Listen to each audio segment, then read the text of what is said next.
Alright, YouTube, it's time to talk about the occult once again. This is another occult topic that I think really hasn't been talked enough about because there are two schools of thought on the subject of this video, as indicated by the title. The first is that the Harry Potter series is just, standard fiction. It has no relation to the actual occult. And then the other sort of vein of thought is that you find within evangelical Christian movements, which is that Harry Potter is going to cause people to dedicate their time to literal witchcraft. I can remember years ago there was some sort of crazy website where they had pictures of little kids dressed up as Harry Potter wizards with a Ouija board or something, and they said, oh, well, these children have been possessed by the power of evil because they were fooling around with Harry Potter magic. However, even though those same Christians are delusional, and the Harry Potter series at most caused people to, research Wicca or something like that, or maybe certain pagan paths, and really didn't lead them into genuine magic, the Christians are technically correct on one thing. There are references to actual occult phenomena, names, figures, and ideas, and objects as well, within the Harry Potter series. They are there. However, the amusing part is this. This is what really causes me to laugh.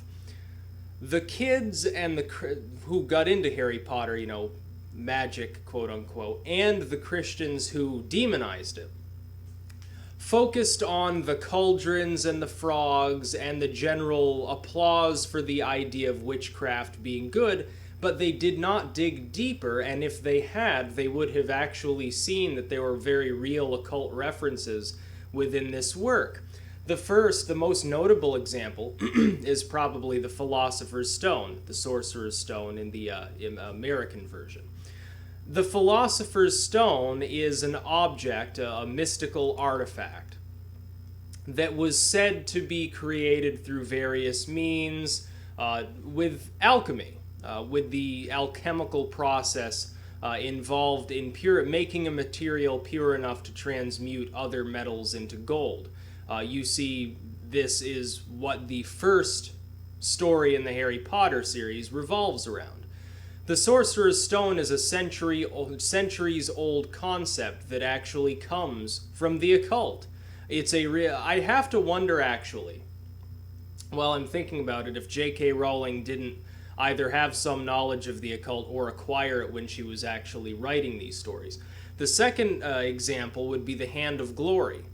The Hand of Glory is not generally known about outside of the circles of dark magic. The Hand of Glory is a sort of a cursed artifact, and the summation of this object in Harry Potter is essentially real, and essentially based on the actual item, and the item is simply a hand that has been specially obtained. I believe it's specifically a thief's hand, obtained under certain conditions, under certain phases of the moon, properly prepared with ritualism involved. And the idea is that you take this decapitated hand and you have it clutch a candle, a black candle, I believe, and that it will only give light to the person who first conjured it, to the dark magician themselves, and the idea is that they can go around in total darkness, nobody will ever see them, only they can see by that light, nobody else sees it. You see an allusion to the Hand of Glory also in the now fairly famous movie Brotherhood of the Wolf, which, by the way, as an interesting aside, the special effects coordinator for Brotherhood of the Wolf worked with Nicholas Schreck on You Might Be Sitting Next to a Satanist. I believe it was that specific work that he did, which is very strange. Just another little, and there's some involvement with Ninth Gate as well, so take that as you will. And all of these movies are, let's say, red-pilled on the occult idea. But the Harry Potter series does have actual occult references in it.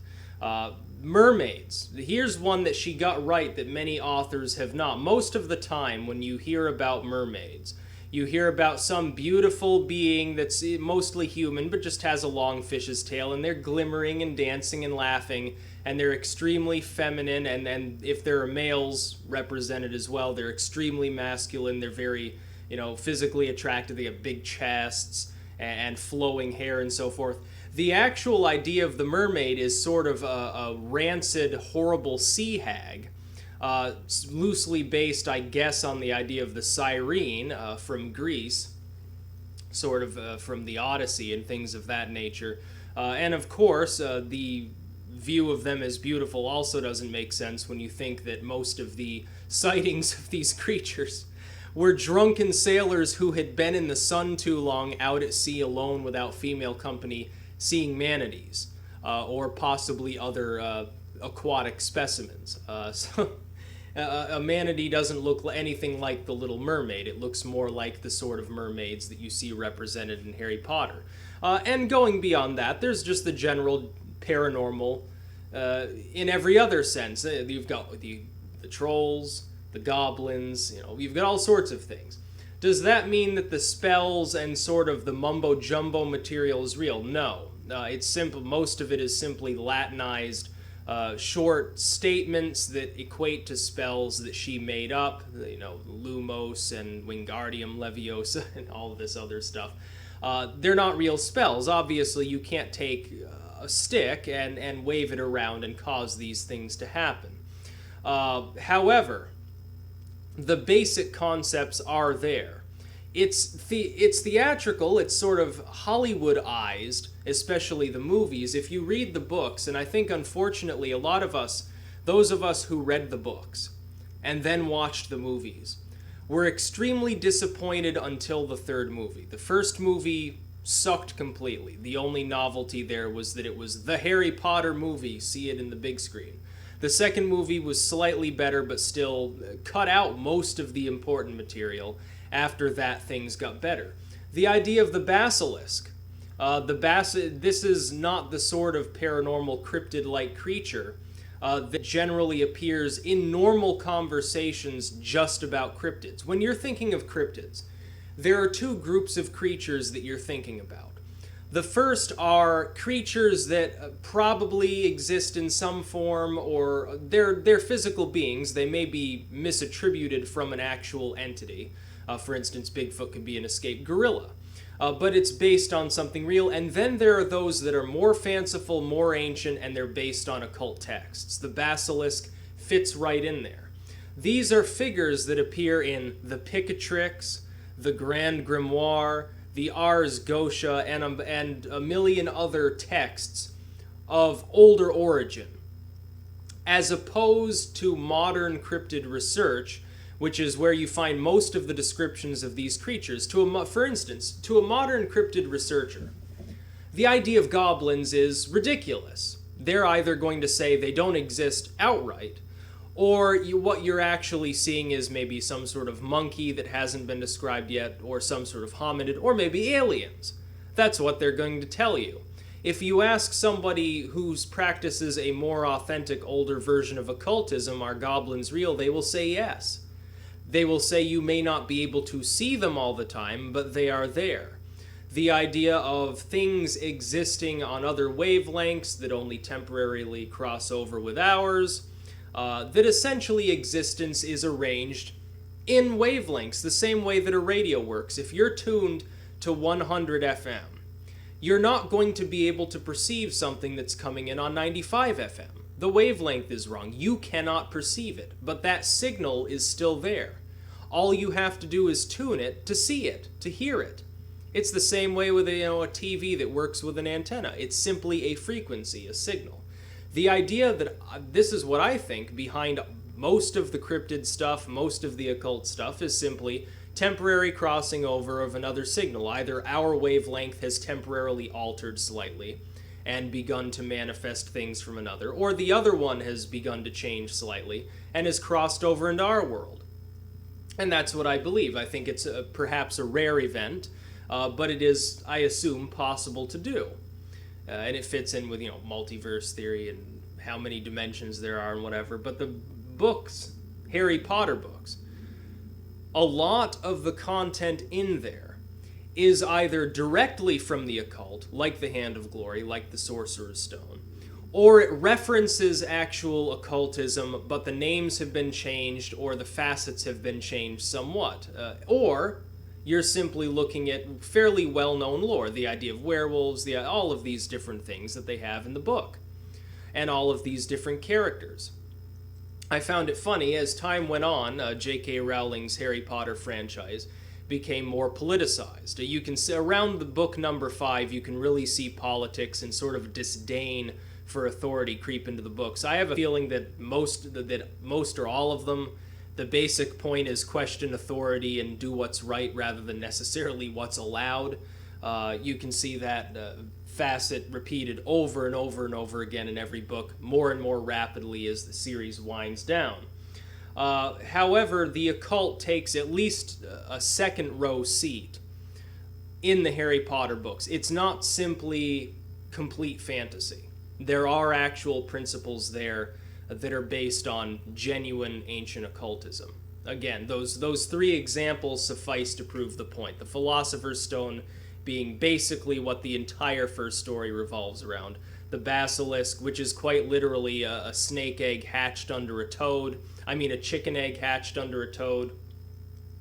I think I'm thinking of a cockatrice, actually.